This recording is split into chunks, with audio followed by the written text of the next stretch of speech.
My name is Ahmed Soguktas. I'm working for UN Habitat. Sorry, it is a little bit last minute request from my very good friend Miro. So I'm working for the youth unit of UN Habitat for the last 4 years. This is no problem. Especially we are working on the local youth representation. We have, as you know, UN Habitat is one of the 2 UN entities which has its own headquarters in Africa, especially actually in developing world. Especially for Africa, we have 2 main mechanisms. One is focusing on the local youth representation. I can ask, if you don't mind, a few people, who are they living and what is the population of the city? Can I ask a few people about the population of their cities? Is there anyone from Chad? Yeah. Can you please share the population of your city? City. UN Habitat? It's French. French? Parlez-vous français? No. Okay. La population jeune. The total population. And the next question will be the population of the youth. Oui, nous sommes au Tchad à 13 millions aujourd'hui. 13 millions. 3 millions. Dont 65% sont des jeunes. Okay. Any other countries from Africa? Yes, madam.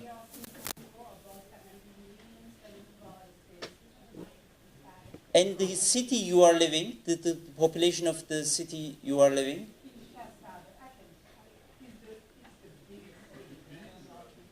Yeah. No problem.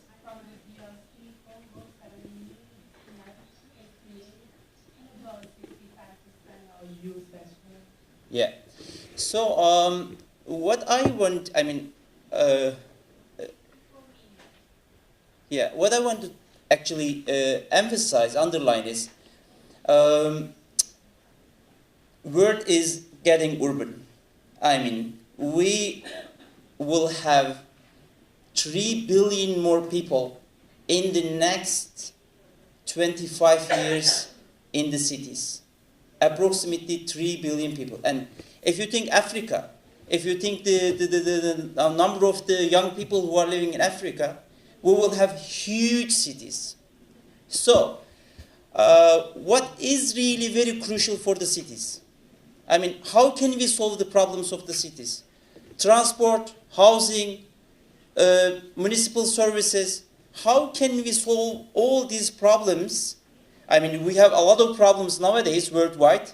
Even we will have 3 billion new people in the cities, and then we will have a lot of more problems. We need to activate the young people. We need to use their potential. We need to use their ability, especially technological side. They can use internet. They have a huge access to social media. They can write some softwares. They can create some mechanisms to solve some problems in the cities. So the first step to work with the young people is to create some representation mechanisms. There are 2 main youth representation mechanisms in any country. One is the national one, National Youth Councils.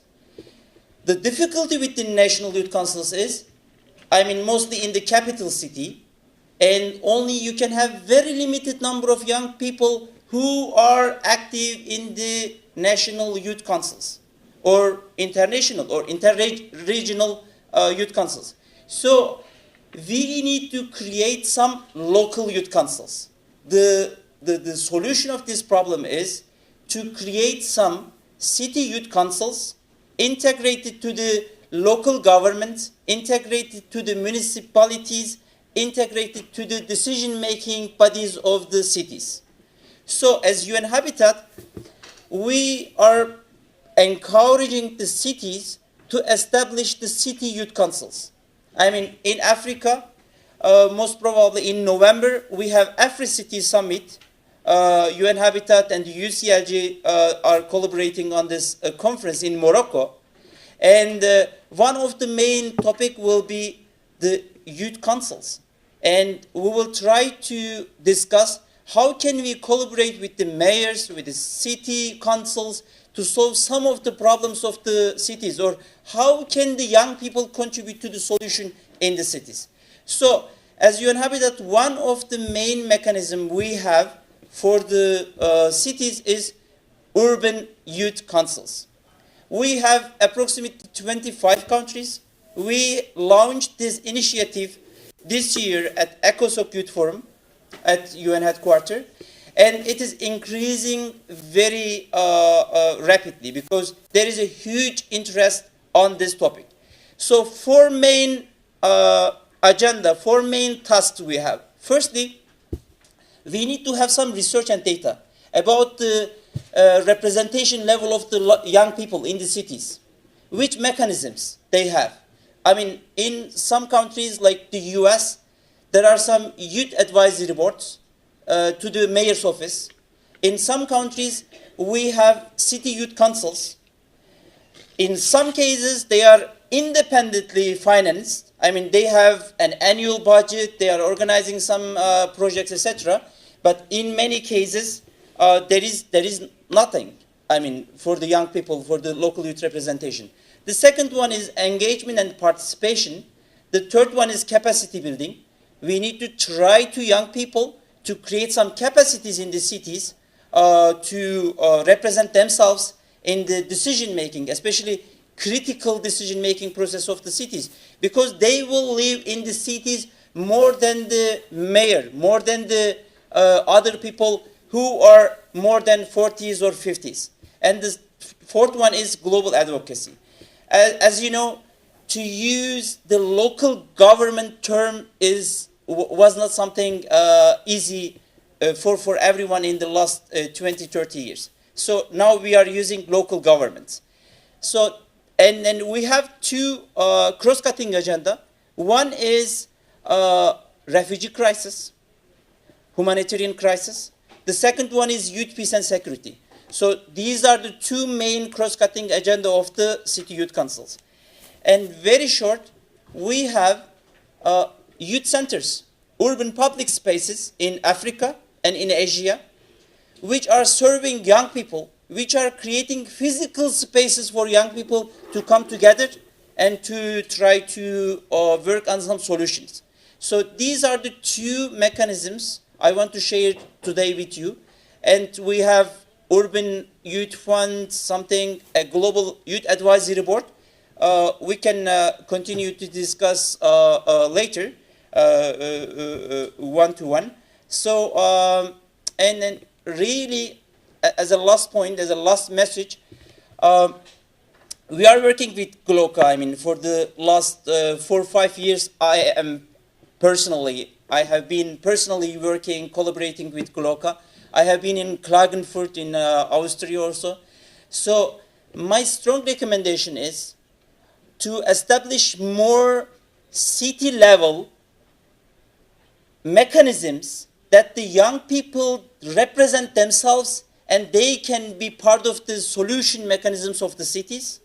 And as UN Habitat, we are really ready to give some know-how, some technical assistance for the establishment of these mechanisms.